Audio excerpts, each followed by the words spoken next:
Good evening, everybody. We are joined by G2, who are coming off of their match against Vitality. We'll begin with a question from the remote media, and then we'll start going in-house. Brandon, would you like to ask the first question? Yes, thank you very much. Congrats on the win, guys. Brandon with esports.gg here. I'll ask this question to either Valen or Coach Josh RT. You guys gone against some superstars this tournament. Obviously, now you're up against Durka, Les, that whole Vitality team that's been really good this year. When it comes to preparation for a game like this, when they have such pieces in place on their team, how much of that goes into focusing on what a certain player directly does and maybe trying to shut them down rather than looking at the team as a whole or just preparing what you guys are going to do? You want to take that one? Sure. Um, I would say usually like at least back home when we play against teams like Crew with Kesnet or C9 with Oxy, it feels a lot more player focused into countering. But this time around, playing on the international stage and being against Vitality, we know that as a whole they're like all on the same caliber. So we didn't really dive too deep on like player focus. We just knew kind of how to approach it versus them as their team versus ours, which is yeah, it is a bit different. Sometimes we do focus on players, but I would say recently, especially when we step on these high pressure matches, it's just been like, how do we adjust our like macro to match theirs, and what can we abuse versus them, rather than just shutting a guy down because players like Durkee are always going to get their kills. They're always going to find their footing in a match. So it's just you got to be a better team that day to win, and we did. So good job, guys. Thank you. Thank you. Thank you. Thanks. We'll take a question from Miguel next. Thank you. I'm Miguel Soriano from Sons of KS. My question would be for Coach Josh or Balin, whoever wants to reply. What you taught us this match is that numbers are just numbers. I mean, you just defeated an undefeated team that came all the way from the league without dropping a single match. And right now, you've managed to make a bounce back from the last result. So, how important would this be like for the team's morale coming against a rematch versus EDG? And how do you think this is gonna play on their next match? Thank you. I think that's more of a player focus question. Oh. Yeah. Oh, so. I just assumed it was going to Josh because I took the last one. But Sorry. honestly, I didn't even know they were undefeated, to be honest. Like I didn't really pay attention to any of that or care about that. It's just rewatching the VODs and seeing how we prepare for it. But it does feel good to win. I mean, it doesn't matter who the opponent is really. Like I don't care that they're undefeated and we beat them. We just beat the people in front of us, and we're gonna keep beating the people in front of us until we win the whole damn thing. So feels good that we're still alive in the upper bracket. We've been here before though, and we bombed out. So now our focus is not letting history repeat and just come in like, I want to tell this like to my team mainly, but when we have like a do or die mentality, when our backs are against the wall, we perform lights out every time. So I want us to, it's like a joke. It's like, oh guys, we lost today. We have a match tomorrow. Like that's the vibe I want. I don't want us like overconfident. I don't want that. Like when we focus and we know what to do, like we are some crazy people in the server, man. We perform like the best in the world. So let's just keep that keep that mentality, and let's destroy EDG tomorrow. Thank you. We'll go to Rabia next. Thank you, Anton. Hey everyone, congratulations on the win. My question is to Josh. Against EDG, you guys ran Sky, Raze, Teho, Viper, Brim, Comp on Bind. But against Vitality today, it was Yoru, Teho, Brim, Breach, and Wise. I want to know what's the reason behind such a drastic change in the comp, and so far, are you satisfied with it? We just felt like we needed more tools and maybe more available win conditions to defeat some of these bind comps that we were seeing in the tournament. Just like looked at the field, what comps we're playing against, and felt like our current comp may feel a little bit underwhelming. And also, we just wanted to like throw a wrinkle and just give him some really hard comps to solve, like live on stage. So that was like the focus here, and I feel like we threw it up for a loop, I think. Yeah, thank you so much, and good luck for the next game. Thank you. Go ahead, Yinsu. My first question is to Jaw. How many hours did you practice the header into the brimstone molly to unbind? Can you share some tips on how to block the molly? I used to play Brimstone, so I always know the lineup's coming. I mean, if he has ult, the Maul's gonna come, so that's like the first instinct you got to figure out. If he ults first, it's probably better. But I mean, I just saw it. Like it's easy to dodge. You just headbutt it all the day. Messi. And that's it. What was everyone else's reaction? I don't know who was dead at the time. If you were specking Jaw and when you saw that happen. I think Trent. I saw it live. Yeah, I think I Trent saw it saw live. Yeah. Came out shower and washed my I had no idea what's happening. Yeah, it was I said alive. he blocked it, and then And then I tapped, and then instantly missiles came. So I was like, ah, still lost. It happens. Second question is, I guess still from Jaw, maybe Leaf and Valen could answer this. Now almost 10% of your kills come from stingers. I'm sure you're aware. It's yeah, and Jaw, you have 19 kills right now in this tournament with stingers. What is it about this NA stinger meta? Like, how are you guys just always winning off the back of the stinger and buying and prioritizing it so much? Don't stop moving.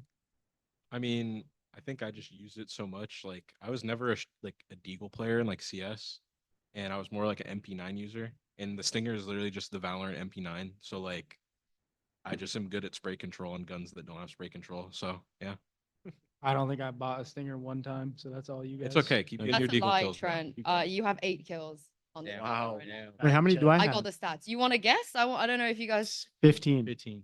13. 14. Ah, Really close with it. in the I middle. might as well just do the rest. Leaf, you are on 15, and Jonah, you need to catch I up. have You're on 9. 5. Oh, Yeah. Catch up. I have to Catch up. prioritize util or I get whipped by Josh. And what are your thoughts, Josh, Okay. on your team Stinger meta? I'm glad we're good at it. I mean, the results speak for itself, I think. So you're happy with it? Of course, of course. Love that. Sorry, I do one more question, which is you guys have always spoken a little bit about how against EDG it is friendly, it is pretty wholesome. So 2 parts of this question. First of all, what's the lore behind that? When did this friendship kind of start? And second question is, how ready are you going to be if you go to Fracture again and have to face the Kankan Neon? Banning fracture.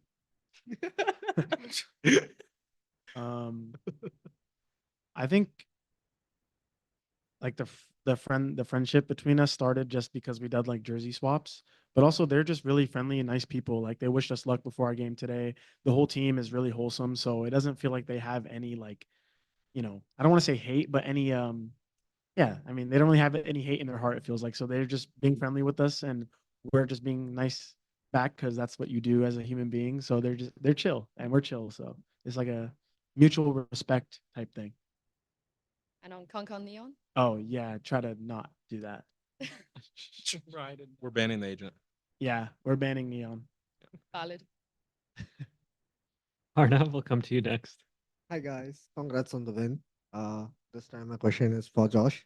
I want to know, I don't know if you guys have noticed or not, but you are the team. You guys have been picking the new Regent Shield a lot, whether it's been Eco or sometimes in the full buy as well. What do you think the addition of that particular util has made the game into right now, especially being after added with Outlaw and stuff?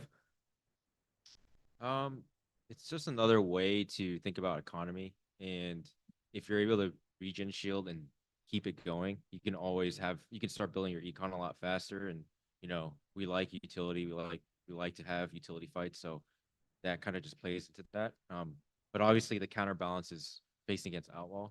So like we always like we can play the game, that game too. Like if other teams are playing regen shields, we'll just bust out Outlaw, and vice versa. So, but like yeah, we like to change. We try to abuse it as much as we can. Thank you. My second question would be for Jonah. Today the Professor P came out and everybody was cheering for you. During these intense situations like matches like this, how do you like perform and cheer up your teammates and give performance like this? What's the secret behind it?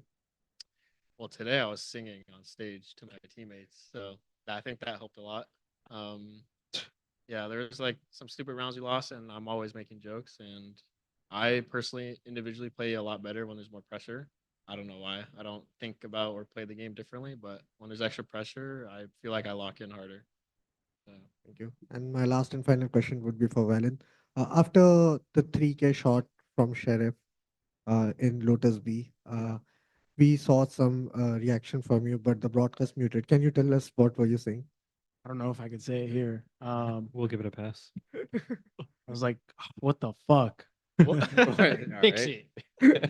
But it was just because like it was just stupid from us, like how we approached what was happening. And sometimes the emotions happen in the moment, but I'm never upset with the guys. It's just like I'm very invested in the game right now, and we just did something kind of silly. So I'm like, WTF, like come on. And but we fixed it after, so it was fine.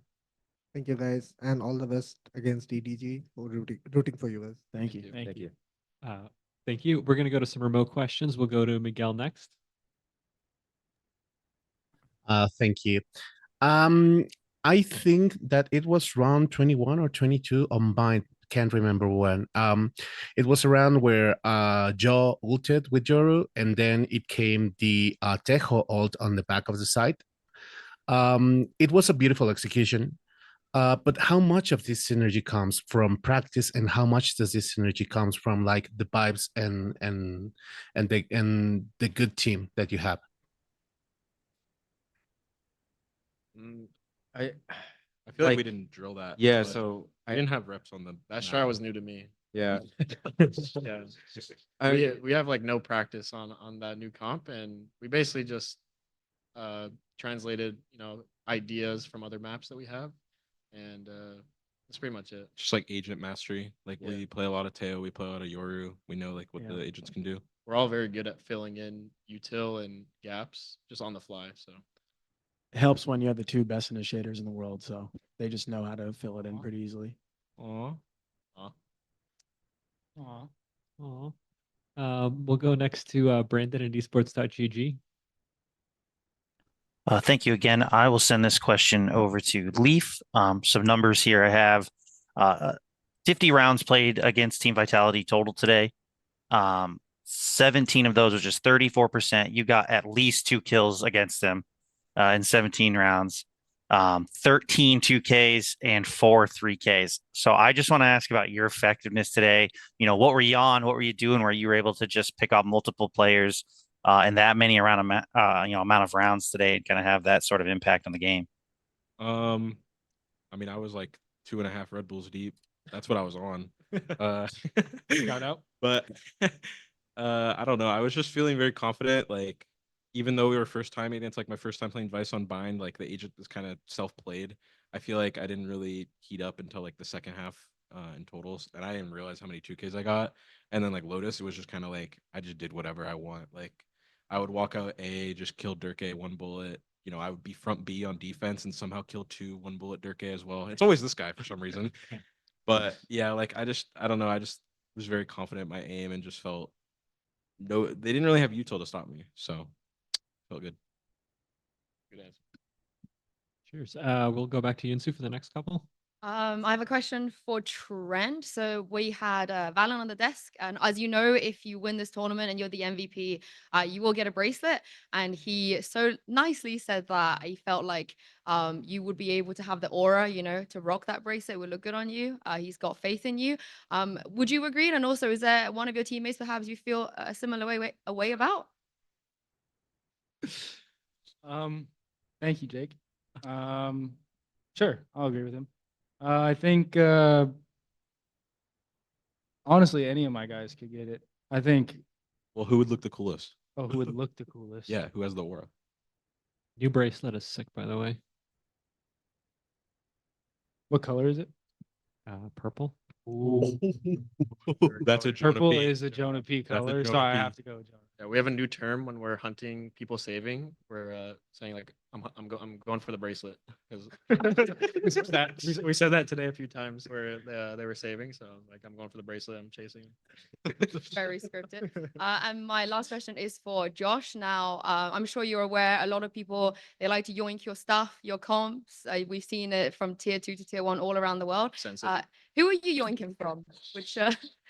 Which teams and players have you been yoinking from? Well, this was a curious time where like everybody reset it to 0 and just have to create a new meta. So we didn't really you won't get to it from anybody. But I do like what DRX built within that like 1 or 2 weeks, 1 week basically, and they kind of just extended that idea to all 7 maps. And so like we were looking at them a little bit like, oh, cool ideas here and there.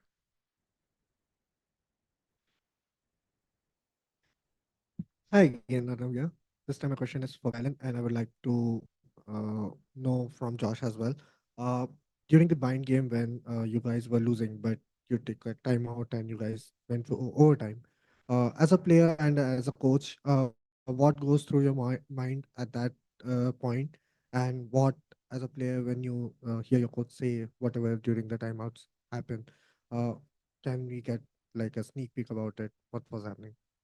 Yeah, I don't think I've heard Josh have like an angry timeout in a while. So we knew that we were messing up some easy stuff. And it felt like that during the game. Like we're down 8-12, but I feel like we're playing well and we're doing things well, but we're just not closing these rounds that we should be.